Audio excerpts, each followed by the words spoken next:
ya con nuestra tertulia de fondos y lo vamos a hacer a esta hora con Pilar García Germán, directora de ventas de Fidelity International. Pilar, muy buenos días. Muy buenos días, muchas gracias. A ti por acompañarnos. Y también Gonzalo Rengifo, director general de Pictet AM en Iberia y LATAM. Gonzalo, muy buenos días. Muy buenos días. Aún falta por sumarse a nuestra tertulia de esta mañana Santiago Churruca del grupo iCapital, pero querría, ya sin más dilación, comenzar con vosotros para mirar al mercado, para mirar esas perspectivas, si os parece, para la renta fija en el contexto actual en el que estamos hablando. Hay volatilidad y tipos bajos. Pilar, ¿quieres empezar tú?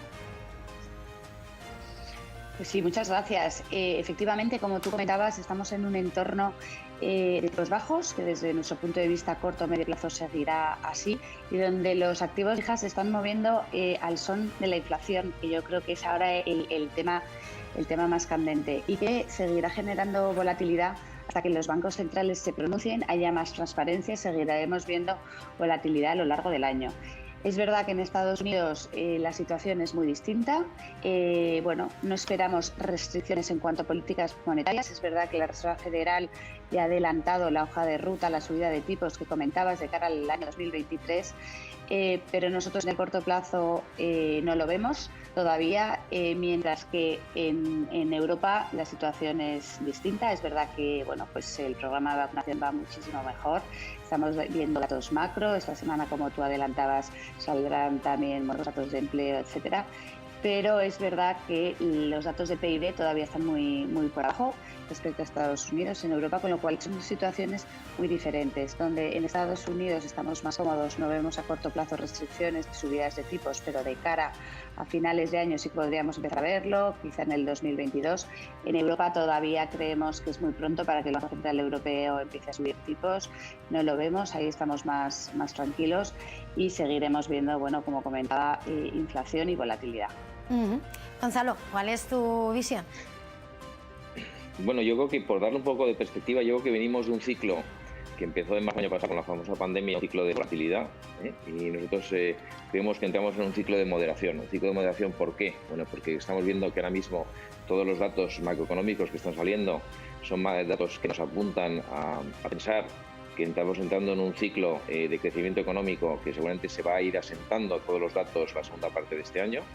A partir de la segunda parte de este año veremos crecimientos económicos a nivel global de forma coordinada. Veremos, como bien decía Pilar, datos de inflación muy por encima de lo que estamos acostumbrados, pero no es menos cierto que nosotros pensamos que los datos de inflación, la mayoría de los componentes de esos datos de inflación vienen motivados por el tema de la recuperación post-COVID. Es decir, vemos que hay un desajuste de oferta y demanda, sobre todo a nivel de producción importante, y creemos que esa inflación tan elevada como hemos visto en Estados Unidos, que se han dado datos interanuales de por encima del 3%, datos de mayo del 5%, que son datos que hace mucho tiempo que no veíamos, creemos que van a ser, diremos, pasajeros. ¿Pasajeros en qué sentido? Y sobre todo de cara al inversor de renta fija es muy importante tenerlo en cuenta. Yo creo que estamos en un ciclo de moderación, como decía, para los próximos 3 años, a partir de este segundo semestre, en el cual la inflación va a estar en torno al 2%. Cuando está en torno al 2%, entonces para un inversor de renta fija, y luego comentaremos con Pilar también oportunidades, pero empieza a ser una cuesta de enero para los inversores de renta fija, porque tener que sacar rentabilidades reales positivas con inflaciones de en torno al 2%, que es lo que tenemos que trabajar desde el punto de vista de planificación de inversiones, pues cuesta. ¿Por qué? Pues yo he hecho, y luego lo veremos un poco más detalle, pero he hecho un pequeño mapping o mapeado de dónde estamos a nivel de rentabilidad de distintos tipos de activos o las alternativas que tiene el inversor. Y por terminar, pues seguimos, y estos 3 años que nos vienen por delante, seguimos con represión financiera. Es decir, quiere decir que los tipos de deuda gobiernos pues siguen por los suelos, y en el caso europeo clarísimamente con el boom alemán en negativo, con inflación en torno al 2%, es decir, que estamos perdiendo por encima del 2% de capacidad adquisitiva, ¿no? O de capacidad de compra. Con lo cual, yo creo que es un entorno de trabajo en el que, pues claramente el inversor va a tener que mirar mucho las alternativas, las comentaremos ahora mismo. Las hay oportunidades, pero va a ser un reto importante. Claro, como lo dices, en un momento os voy a invitar a hablar de esas oportunidades, de esas alternativas, pero antes ya nos está escuchando hace un ratito Santiago Churruca, socio de Grupo iCapital. Santiago, muy buenos días. Hola, muy buenas. Has escuchado a tus compañeros de esta mañana, de esta tertulia, pero bueno, os preguntaba y quería conocer también cuál es tu valoración acerca de cuáles son las perspectivas para la renta fija en este contexto actual. Sí, les acabo de oír y me temo que no tengo una cosa que decir que discrepe demasiado, que lo haría más interesante. Estoy bastante en la misma línea. A ver, yo diría, resumiendo, que la renta fija, y eso sí va a ser muy contundente, yo le veo muy poco valor, vamos, muy poco. Creo que pocas veces se ha visto un activo en una situación tan extrema, porque no deja de ser llamativo, aunque esto no es nuevo, de justo ahora, no deja de ser llamativo que ahora mismo si uno compra un bono alemán a 10 años, lo que le dicen, uno lo que está diciendo es, yo te presto dinero, tú me devuelves menos de lo que te presto y eso si no quiebras, que si quiebras me devuelves aún mucho menos. Entonces este es el acuerdo en el que estamos metidos, esto es lo que ofrece el mercado y las razones pues son bien sabidas, ¿no? Es porque hacía falta estimular con muchísima fuerza la economía en la anterior crisis, la gran recesión, y ahora otra vez. Entonces, bueno, yo creo que las cosas están extremadamente justas o por bajos los tipos. Creo que acabarán subiendo, pero ya nos han dicho claramente, para que nadie se asuste, que se subirán con mucha paciencia, hablo de Estados Unidos, y las razones que no quieren que suban los tipos, y entonces están dispuestos a tolerar inflaciones y tipos negativos, tipos reales negativos durante mucho tiempo, con lo cual la Fed va a ir muy despacio, va a ir muy por detrás de la curva. Eso es algo que en tiempos nos hubiera asustado mucho, tanto por la Fed como por el Bundesbank en su día y demás, pero ahora lo vamos a admitir y creo que los tipos subirán algo más rápido de lo que se cree, pero tardarán. Esos son los tipos oficiales, y los tipos que marca el mercado, el resto de la curva, yo creo que subirán algo más rápido y creo que los resultados en renta fija en conjunto va a ser difícil que sean buenos. Llegados a este punto ya tenemos la situación dibujada, más o menos coincidentes los tres, y Gonzalo lo ponía antes sobre la mesa, hay que buscar. Queremos preguntaros oportunidades, qué alternativas hay, si podemos encontrar valor en la renta fija en este entorno. Venga, Santiago, que eres el último que has llegado, empiezo por ti. Si quieres... Por mí has dicho, ¿verdad? Sí, Santiago. Sí. ¿Que cómo encontrar valor en este entorno? Sí. Pues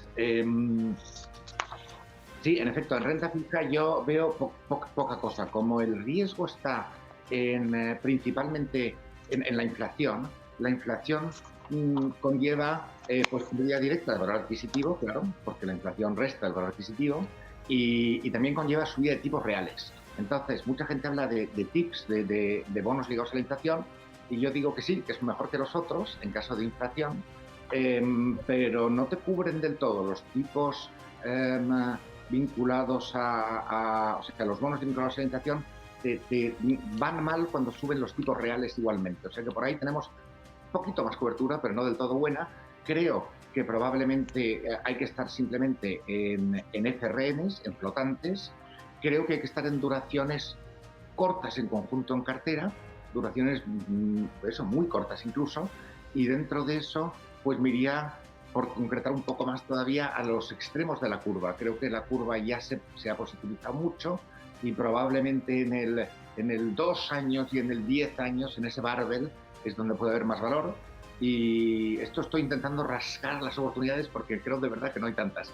Creo que algo en grado inversor, pero de nuevo con poca volatilidad.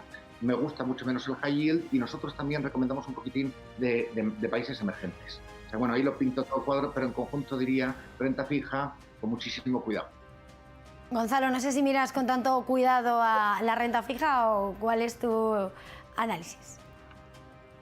Hombre, a ver, yo creo que lo que tenemos que compartir con los inversores es que invertir en renta fija es mucho más complicado, sobre todo con la situación que hemos descrito, y coincido completamente con Santiago, es mucho más complicado que invertir en renta variable. Entonces, yo, como os decía antes, he hecho un pequeño mapping para que la gente un poco se sitúe donde estamos. Entonces, para inversor muy conservador, deuda pública, países desarrollados, tenemos, como decía bien Santiago, el bono alemán en negativo y el bono americano un poco por debajo del 1,5, con inflaciones en torno al 2, con lo cual ahí ya perdemos dinero. Si luego nos vamos un poco más a la parte en gobiernos, yo creo que el inversor español tiene que empezar a ser un poquito imaginativo y tiene que empezar a mirar fuera de Europa y fuera de Estados Unidos. Y ahí coincido con Santiago también, que en la parte de emergentes, es verdad que la parte emergente, los últimos datos de inflación que hemos visto, tanto en Rusia, Turquía, Brasil, estamos hablando niveles no del 2, sino del 3,5, y por tanto la rentabilidad de los bonos de gobierno de países emergentes está en torno a un 6%. Entonces, bueno, pues ahí vemos que rentabilidades reales en algunos países emergentes pues están por encima del 3%. Bueno, no, oye, pues no digo que en todas las carteras, pero bueno, ahí hay una oportunidad. Y si es en moneda local, nos vamos a niveles del 7%. Es decir, que veamos que eso lo hay.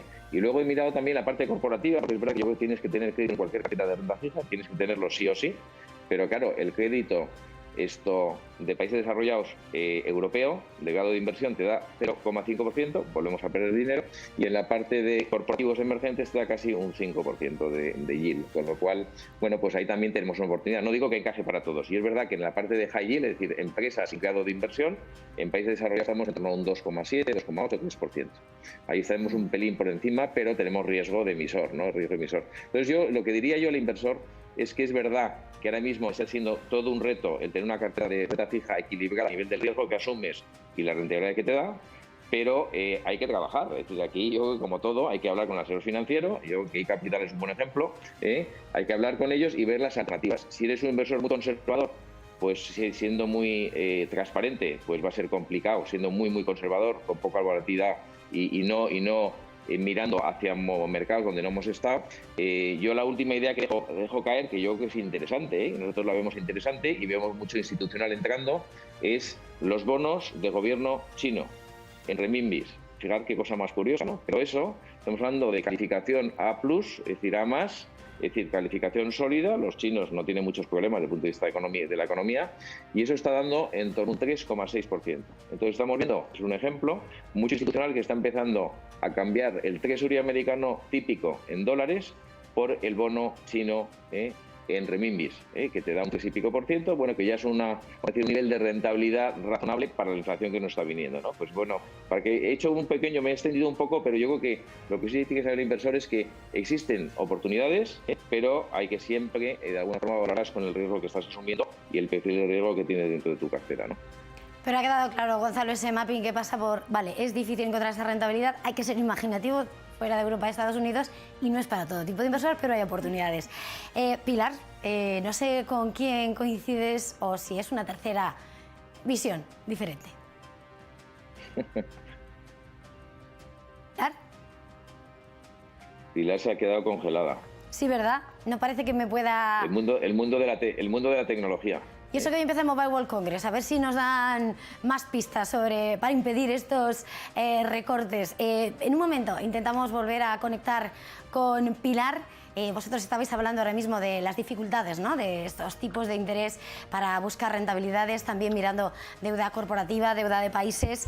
En este... bueno, pues mira, antes de continuar, Pilar, ¿me escuchas bien? Pilar. ¿Pilar? Gracias. No sé qué me pasa, que me queda, efectivamente, me he desconectado. Me he quedado con el bono renminbi que hablaba Gonzalo y ahí ya he perdido la conexión. Pues sí, estaba hablando, pues efectivamente. Nada, por mi parte, Sí, volver al... Pilar, por favor. Nada, bueno, pues por mi parte recalcar el tema de la inflación, donde nosotros, bueno, pues esperamos que de cara a finales de año estemos en torno a un 2,8%. Y bueno, pues la historia nos ha demostrado que en entornos de inflación en una horquilla de 2-4% el mercado soporta muy bien los activos de riesgo. Entonces, por este motivo, estoy desde luego con mis compañeros que es mucho más difícil que en otras ocasiones encontrar activos de renta fija atractivos, y va a haber que subir algo el nivel de riesgo que podemos asumir cada uno, ¿no? Nosotros estamos sobreponderando los activos de alto rendimiento. Es un activo que nos gusta mucho, tanto la parte europea como la parte asiática. Para un perfil más conservador, quizá la parte europea, tanto por duraciones cortas, tanto por un yield atractivo, y para el que pueda soportar algo más de riesgo, bueno, pues la parte asiática, el high yield asiático de alto rendimiento, es muy atractivo en cuanto a valoraciones, a nivel histórico, pero también en cuanto a otros activos. Y bueno, yo también he hecho un pequeño mapping, como comentaba Gonzalo, donde, bueno, pues el high yield asiático, bueno, te está dando un yield en torno a un 7,7%, mientras que el europeo te está dando un 3,1.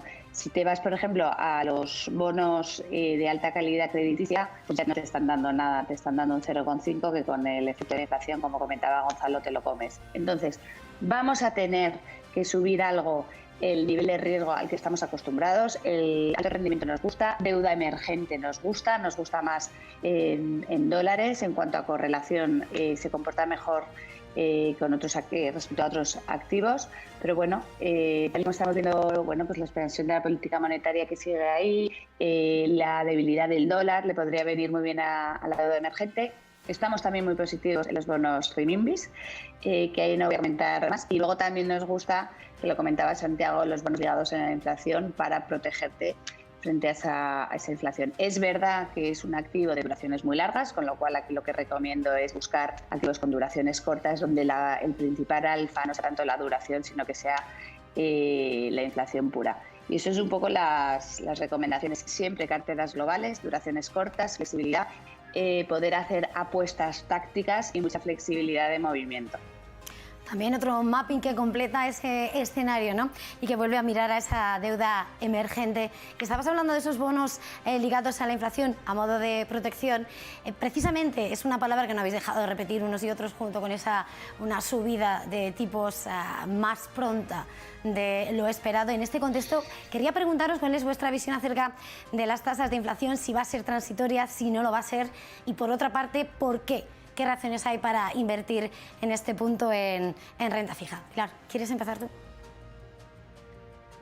Sí, bueno, nosotros la verdad es que ya llevamos tiempo hablando de la inflación, ¿no? Cuando llegó la administración Biden y con el curso de la política monetaria, etcétera, esperábamos un crecimiento, una apertura de economía. Lo que no contábamos, como nadie, yo creo, era, bueno, pues esta pandemia tan brutal que hemos visto, y que todo el efecto base un poco de post-pandemia, post-COVID, ¿no? Como puede ser la apertura de las economías, el desajuste entre la oferta y la demanda, el exceso de deuda debido a los paquetes fiscales por la pandemia, pues todo esto lo que han hecho es acelerar muchísimo los niveles de inflación actuales. Creemos que es meramente transitorio estos niveles tan altos que estamos viendo, pero lo que sí que pensamos es que de cara a Navidad, y lo comentaba antes, ¿no? Vamos a estar en unos niveles de inflación de en torno al 2,8%, esa horquilla entre 2 y 4%, donde los activos de riesgo tienden a hacerlo muy bien, y sí que creemos que esos niveles que van a ser superiores a los vistos en pre-COVID se van a quedar en el tiempo. ¿Por qué se van a quedar en el tiempo? Bueno, pues porque hay muchos factores que lo apoyan. Factores como puede ser el exceso de deuda, que ya estaba ahí y todavía hay más debido a los paquetes fiscales, como puede ser todo el tema de la demografía, como puede ser todo el tema del envejecimiento de la población, que es que ahora tenemos una población que se va haciendo mayor, que todos vamos a vivir mucho más tiempo, y es gente con un poder adquisitivo mayor que también está gastando, ¿no? Luego todo lo que es la relocalización de las cadenas de valor. Bueno, pues que se van a ir haciendo más locales, y esto va a generar más puestos de trabajo. Creo que son una serie de variables, creemos, que van a hacer que la inflación se quede, pero bueno, más bajita, por supuesto, de lo que estamos viendo ahora, vamos, esos niveles de un 2,7, 3%. Gonzalo. Bueno, yo creo que el tema de inflación es un tema que hay todo tipo de teorías, ¿no? Pero lo que está muy claro es que es verdad que cambiamos de régimen. Es decir, llevamos desde la gran crisis financiera del 2008, llevamos con una inflación, o incluso hemos llegado a hablar algunos años de desinflación, en donde realmente, bueno, pues no había presión de precios. Ahora sí va a haber presión de precios. Yo creo que ese entorno de 2 que comenta Pilar, 2, 2,5, es un entorno que está bien desde el punto de vista de plantear el tema de las inversiones. Pero bueno, yo creo que también tenemos un mapping de los bancos centrales. Estamos viendo que ya hay bancos centrales que están empezando a subir tipos. Vamos a decir quiénes son, porque no solamente son mercados emergentes tipo Turquía, tipo Rusia, Brasil, sino que Canadá los ha subido recientemente. Estamos viendo que China tiene una política monetaria, no ha subido tipos, tiene una política monetaria restrictiva desde el punto de vista de restricción de liquidez, con lo que estamos viendo que tenemos, como decimos, los halcones y las palomas, ¿no? Ya voloteando por aquí, por el entorno. Entonces, clarísimamente es verdad que tanto el Banco Central Europeo como la FED se van a tomar su tiempo, pero la política monetaria va a cambiar y eso también lo tenemos que tener en cuenta porque cuando planificamos inversión en renta fija tenemos que planificar para los próximos 2-3 años, no es para el año calendario, ¿no? Entonces, es verdad que la inflación va a seguir ahí en unos niveles muy por encima, por encima del 2%. Yo también estoy de acuerdo con Pilar que la mayoría de los elementos, como comentaba anteriormente, son coyunturales, no los vemos estructurales. Y lo único que yo diría que hay que mirar muy de cerca, y lo miramos nosotros, es la inflación de salarios. La inflación de salarios de momento no ha aparecido, y esa inflación de salarios, si fuese el caso, esto, bueno, pues habría que mirarlo porque eso sí que podría dar lugar a lo mejor a un poquito ciertos desequilibrios. ¿Por qué lo comento? Pues porque pensad que llevamos unos meses, o 6-7 meses, en donde por primera vez China está exportando inflación, debido a la subida de salarios. Es decir, que China, que siempre ha sido exportadora de inflación, pues ahora está exportando inflación. Es decir, que sus productos son más caros, no solamente por el superciclo de materias primas, sino son más caros. Entonces, bueno, aquí hay muchos elementos, no es un análisis sencillo, pero digo que si lo hacemos muy simple, oye, inflación en torno al 2-2,5%, con eso tenemos que quedarnos de cara a planificar las inversiones en los próximos 3 años y ver dónde podemos conseguir tasas reales positivas. Quizá último comentario que también es importante es que el inversor entienda que cuando hablamos de invertir en renta fija e intentar tener tasas reales positivas, que tienes que asumir o de entrar en vamos a decir, en inversiones que no estás acostumbrado. Es decir, si invertimos, por decir un ejemplo, en el bono chino y tienes una inflación de 2,5, la rentabilidad real está en torno al 1. Entonces, quizá a lo mejor no solamente es renta fija, sino que también hay que hablar de algún tipo de inversión alternativa, inversión de retorno absoluto, inversión de multiactivos con un perfil conservador, en donde dejas todo en manos del gestor, que es el que realmente está siguiendo el mercado día a día, que también puede ser un tema o alternativa interesante, ¿no? Santiago, a ver qué nos cuentas. Eso, mira, ya te das paso a Gonzalo, fantástico. Bueno, hablamos en particular de la inflación ahora mismo, ¿no? Sí, se han ido hacia eso, pero bueno, que si quieres mirar también, os decía, entonces, ¿por qué invertir en renta fija? Lo que prefieras. Vale, no, fenomenal. No, era por si dar o no ya alguna alternativa a la renta fija. Pero bueno, empecemos por inflación. Bueno, la inflación, yo empezaría por decir que desde el anterior, de nuevo, me remito al 2008 y años siguientes, desde entonces que por primera vez nos dio en el mundo occidental por inventar cantidades ingentes de dinero y lanzarlos al sistema para evitar las recesiones, cosa que estuvo muy bien hecha. Lo que sorprendió a muchísimos es que no surgiera la inflación. Y no surgió la inflación, pero sí surgió la inflación de activos, que también se ha hablado muchísimo de eso. O sea, no subieron los precios de los bienes al consumo, pero sí subieron, y mucho, los precios de los activos, ¿vale? Entonces yo creo que podemos mantener la idea de que si tú lanzas muchísimo dinero al sistema, algo subirá de precio. Entonces, eso es lo que pasó en la anterior ocasión. Y ahora se ha lanzado todavía mucho más dinero al sistema por la vía monetaria y viene aún mucho más dinero por la vía fiscal. Y yo creo que la pregunta clave es, ¿todo ese dinero irá destinado a comprar bonos, bolsa, casas, etcétera? Es decir, activos, o parte de eso irá a gastarse para comprar, no sé, iPhones y coches y cosas más normales y corrientes. Pues esta pregunta pues nadie la sabe con seguridad, pero yo creo que hay un riesgo muy concreto de que vaya parte a la inflación de toda la vida, es decir, a la inflación de precios al consumo.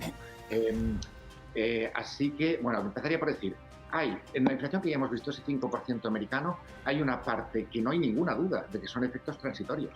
Esto no admite debate. Hay un efecto base en las energías y no sé qué cosas. Lo que sí admite debate, creo, es si hay una parte que no lo es.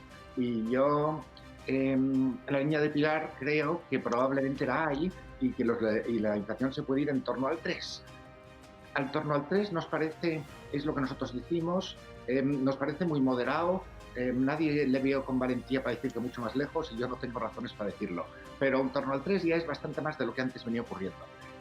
Quizá la razón principal de todo esto, creo yo, que es que el tipo de estímulo que se ha puesto en marcha ahora no es como el de la otra vez. Hay mucho más estímulo para el consumidor de a pie, que en el caso americano hasta recibe cheques para salir a comprar, que la tasa de ahorro del individuo de la clase media incluso ha subido estando en paro, que el estímulo fiscal va a consistir en comprar cantidades ingentes, por ejemplo, de materias primas para hacer infraestructuras, son cosas que van más directamente contra el IPC. Así que yo creo que sí, que debe haber un poco de inflación y sobre todo, que el riesgo de inflación es el más claro de los que tenemos hoy en día sobre la mesa. Pues nos vamos a quedar con ese mensaje, nos hemos quedado sin mirar esas alternativas que íbamos a poner sobre la mesa. Santiago Churruca, socio de Grupo iCapital, Pilar García Germán, directora de ventas de Fidelity International, y Gonzalo Regifo, director general de Pictet Asset Management en Iberia y LATAM. Muchísimas gracias por estar esta mañana aquí con nosotros en Negocios Televisión. Feliz jornada, feliz negocio. Muchas gracias. Muchas gracias. Muchas gracias.